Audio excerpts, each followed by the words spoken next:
Hello दोस्तों, स्वागत है आपका हमारी इस नई वीडियो में। आप देख रहे हैं आपका अपना यूट्यूब चैनल अप्रेंटिसशिप गाइड, जिसमें है ऑल अबाउट अप्रेंटिसशिप ट्रेनिंग।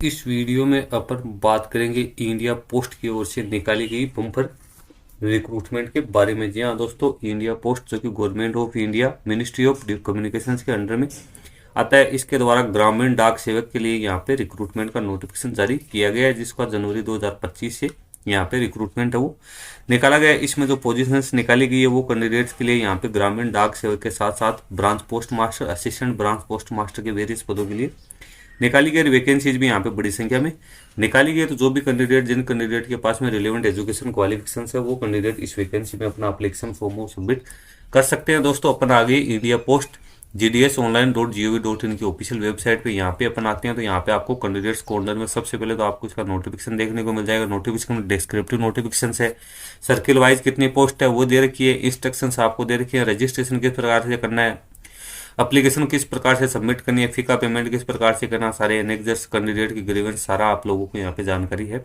वो आप लोगों को लिए दे रखी है। यहाँ पे स्टेट वाइज भी आपको दे रखा है कौन सी स्टेट में कितनी कितनी वैकेंसी निकाली गई। इसका एप्लीकेशन फॉर्म 10 फरवरी 2025 से भरना शुरू होगा। 3 मार्च 2025 तक आप इसका एप्लीकेशन फॉर्म सबमिट कर सकते हो। वैकेंसी 21,413 पदों के लिए यहाँ पे निकाली गई। तो सबसे पहले अपने इसके ऑफिशियल नोटिफिकेशन पे चलते हैं और ऑफिशियल नोटिफिकेशन में क्या क्या जानकारी दे रखी है वो चेक करते हैं। ये इसका ऑफिशियल नोटिफिकेशन आप देख रहे हो, 7 फरवरी 2025 को रिलीज किया गया। नोटिफिकेशन ग्रामीण डाक सेवक जीडीएस ऑनलाइन एंगेजमेंट शेड्यूल 1 जनवरी 2025 एप्लीकेशन है। एलिजिबल कैंडिडेट से यहाँ पे मांगी गई वैकेंट पोस्ट है ग्रामीण डाक सेवक यानी जीडीएस की, जिसमें ब्रांच मैनेजर बीपीएम और assistant branch post master ABPM और डाक सेवक के डिफरेंट जो ऑफिसेज है उसके लिए यहाँ पे रिक्रूटमेंट है वो निकाली गई। वैकेंसीज आपको देखने को मिलेगी जो यहाँ पे एनेक्सर्स दे रखा है फर्स्ट उसमें, और यहाँ पे जो लिंक आपको दे रखा है एप्लीकेशन फॉर्म सबमिट करने के लिए इंडिया पोस्ट gdsonline.gov.in के माध्यम से आप अपना एप्लीकेशन फॉर्म है वो सबमिट कर सकते हो। सबसे पहले तो कैंडिडेट को अपना रजिस्ट्रेशन करना है, एप्लीकेशन फॉर्म सबमिट और एडिट करने की जानकारी यहाँ पे दे रखी है। कैंडिडेट के पास में ऑनलाइन एप्लीकेशन फॉर्म सबमिट करने से पहले वैलिड ईमेल आईडी और वैलिड मोबाइल नंबर वो भी यहाँ पे होने जरूरी है। रजिस्ट्रेशन 10 फरवरी से स्टार्ट होकर 3 मार्च 2025 तक भरे जाएंगे। एडिट और करेक्शन विंडो 6 मार्च 2025 से लेकर 8 मार्च 2025 तक आप है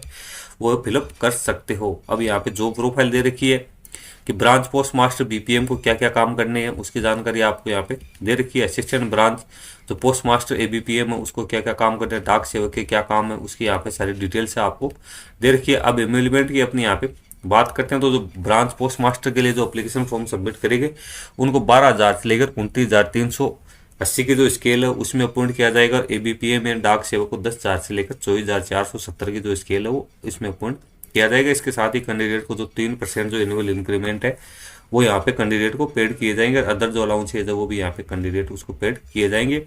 एज लिमिट यहाँ पे देख सकते हो, कैंडिडेट की मिनिमम एज 18 वर्ष, मैक्सिमम 40 वर्ष यहाँ पे रखी गई है। SC/ST कैटेगरी का कोई कैंडिडेट है तो उसको मैक्सिमम 3 साल की छूट यहाँ पे दी जा सकती है। ओबीसी एनसीएल को SC/ST के कैंडिडेट को 5 साल की, ओबीसी एनसीएल कैंडिडेट को 3 साल की।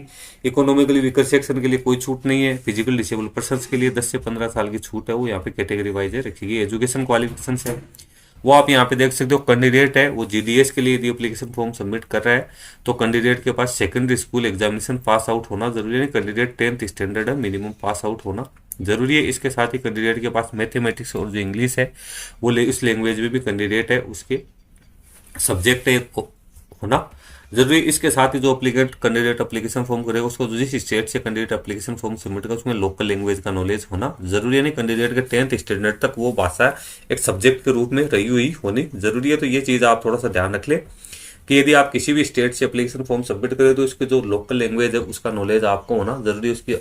उसको बोलचाल में आप किस प्रकार से यूज कर सकते हो, लिख सकते हो, समझ सकते हो, नहीं तो वो जानकारी भी आपको यहाँ पे होनी जरूरी है। तो आप यहाँ पे ये लोकल लैंग्वेज की डिटेल्स भी आपको देखने को मिल जाएगी। अदर क्वालिफिकेशंस की बात करें तो कैंडिडेट को कंप्यूटर का नॉलेज होना जरूरी है, साइकिलिंग का नॉलेज होना जरूरी है, और जो एडिकेट मीन्स और लाइवलीहुड तो उसका नॉलेज है। कैंडिडेट साफ सुथरा रहने वाला होना जरूरी है, इसको जीवन शैली उसकी अच्छी होनी जरूरी है। तो 2 क्वालिफिकेशंस रखी गई है, 10th पास आउट, इसके साथ ही कंप्यूटर का नॉलेज, साइकिल चलाने आनी चाहिए, उसका जो जीवन शैली है वो भी यहाँ पे अच्छी होनी जरूरी। रिजर्वेशन है वो गवर्नमेंट्स के रूल्स के अकॉर्डिंग यहाँ पे दे रखा है। यदि कैंडिडेट कोई रिजर्वेशन का लाभ लेता है तो उसके लिए कैंडिडेट को अपना जो कम्युनिटी सर्टिफिकेट है वो पेश करना जरूरी एप्लीकेशन फॉर्म सबमिट करने के लिए आपको ऑनलाइन मोड में इसका एप्लीकेशन फॉर्म इसकी ऑफिशियल वेबसाइट के माध्यम से आपको यूज करना है। सिलेक्शन क्राइटेरिया की बात करें तो सबसे पहले तो जो एप्लीकेशन फॉर्म सबमिट किए जाएंगे उसके आधार पर कैंडिडेट की मेरिट लिस्ट है तैयार की जाएगी। मेरिट लिस्ट वो यहाँ पे मार्क्स बेसिस है वो की जाएगी, यानी कैंडिडेट ने जो मार्क्स प्राप्त किया सेकेंडरी एग्जामिनेशन में 10th में, तो उसके आधार पर कैंडिडेट की मेरिट लिस्ट है वो तैयार की जाएगी। उसके बाद जिनके CGPA लागू है तो उनके मार्क कन्वर्सेशन का जो फॉर्मूला है वो यहाँ पे दे रखा है, उसके अकॉर्डिंग ही कैंडिडेट के मार्क्स कन्वर्सेशन है वो यहाँ पे किए जाएंगे। उसके बाद जो कैंडिडेट है उनको यहाँ पे डॉक्यूमेंट वेरिफिकेशन के लिए बुलाया जाएगा, जिनमें कैंडिडेट का फिजिकल डॉक्यूमेंट वेरिफिकेशन है वो किया जाएगा, जिसकी जानकारी कैंडिडेट को SMS ईमेल के जरिए भी यहाँ पे कैंडिडेट को प्रोवाइड की जाएगी। डॉक्यूमेंट्स क्या क्या लेके जाने हैं कैंडिडेट को, ओरिजिनल डॉक्यूमेंट्स के साथ साथ मार्कशीट लेके जानी है, आइडेंटिटी प्रूफ लेके जाना है, कम्युनिटी सर्टिफिकेट, फिजिकल डिसेबिलिटी का certificate, EWS certificate, transgender certificate, date of birth का certificate, medical certificate issued by medical officers यानी गवर्नमेंट हॉस्पिटल है तो उसका आपको यहाँ पे लेके जाना जरूरी है। और फाइनल सिलेक्शन है वो डॉक्यूमेंट वेरिफिकेशन के बाद में ही कैंडिडेट का यहाँ पे किया जाएगा। यहाँ पे इंपॉर्टेंट इंस्ट्रक्शन है वो कैंडिडेट्स के लिए दे रखे हैं। इसका जो नोटिफिकेशन है वो काफी लंबा चौड़ा यहाँ पे दिया हुआ, काफी बड़ा नोटिफिकेशन है। नीचे अपन चलते हैं तो उसके बाद में यहाँ पे एनेक्सर ए दे रखा है, ग्रामीण डाक सेवक वैकेंसी पोजीशंस 4 किस डिवीजन के लिए एप्लीकेशन फॉर्म सबमिट करें तो वो आपको यहाँ पे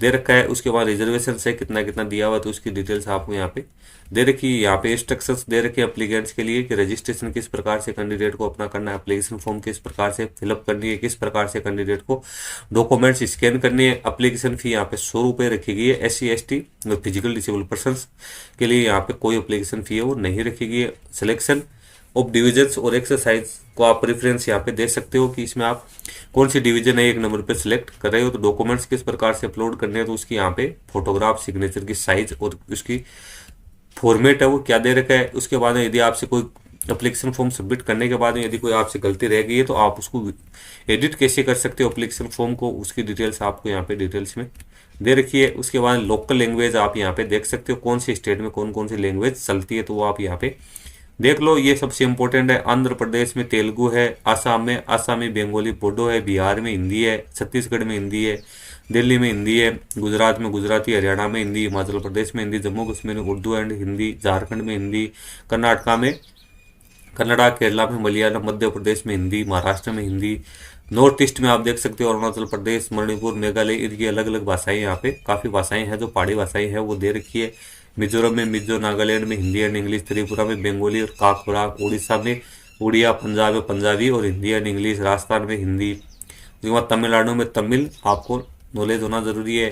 तेलंगाना है इसमें तेलुगु है, उत्तर प्रदेश में हिंदी, उत्तराखंड में हिंदी, वेस्ट बंगाल में बंगाली, अंडमान निकोबार में हिंदी एंड इंग्लिश, सिक्किम में नेपाली, भूटिया या जो लेप्चा या इंग्लिश और दार्जिलिंग डिवीजन में बंगाली नेपाली और पोस्ट ऑफिस अंडर जो गोरखा टेरिटोरियल में आते हैं उसके लिए नेपाली भाषा का नॉलेज यहाँ पे होना जरूरी। तो आपको इस भाषा का नॉलेज है तभी इन रीजन से आपको अपना एप्लीकेशन फॉर्म वो सबमिट करना है। नीचे आपको सारे फॉर्मेट्स है वो दे रखे हैं जो कि रिक्वायर्ड जो फॉर्मेट्स है वो फॉर्मेट्स आपको यहाँ पे बनाने जरूरी है। सारे फॉर्मेट्स के आपको दे रखी है अंडरटेकिंग वगैरह। अब नीचे नीचे अपन चलते हैं तो यहाँ पे इसके फॉर्मेट जैसे खत्म हो जाएंगे तो उसके बाद यहाँ पे वैकेंसीज की डिटेल्स भी दे रखी है। वैकेंसीज की डिटेल्स आपको यहाँ पे सर्किल वाइज जो पोस्ट नोटिफाइड करेगी उसके ऊपर आप क्लिक करोगे तो यहाँ पे आपके जो वैकेंसीज की डिटेल्स है वो आपके आ जाएगी। अब स्टेट वाइज आप वैकेंसी देख सकते हो। आंध्र प्रदेश में 1215 है, आसाम में 501 है, आसाम में फिर 145 है, फिर आसाम ये लैंग्वेज वाइज आपको यहाँ पे दे देगी। आसाम बोडो में 6 है, आसाम इंग्लिश हिंदी की 3 वैकेंसी है। उसके बाद बिहार हिंदी की 783 है। उसके बाद में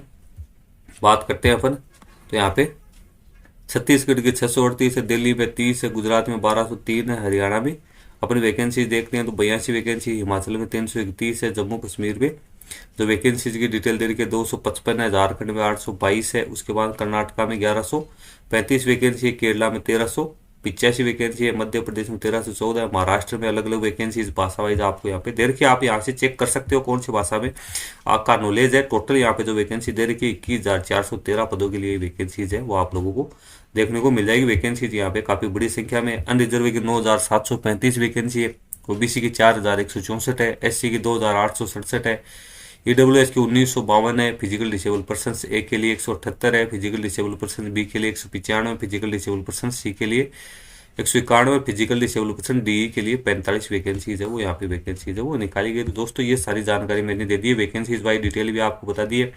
अब आपको एप्लीकेशन फॉर्म सबमिट करना है तो उसका लिंक आपको हमारी वीडियो की डिस्क्रिप्शन बॉक्स में मिल जाएगा, जहाँ से आप इस पर क्लिक करके अपना एप्लीकेशन फॉर्म सबमिट कर सकते हो। और हाँ दोस्तों, एप्लीकेशन फॉर्म सबमिट करने से पहले आपको उसका डिटेल नोटिफिकेशन है वो केयरफुली रीड आउट करना है, और सारा एलिजिबिलिटी क्राइटेरिया यदि आप कंप्लीट करते हो तभी आपको एप्लीकेशन फॉर्म सबमिट करने के लिए जाना है। दोस्तों वीडियो में इतना ही। वीडियो अच्छा लगे तो आप लाइक शेयर करना, और कोई क्वेरी या क्वेश्चन है तो आप हमें कमेंट करके बता सकते हैं। धन्यवाद।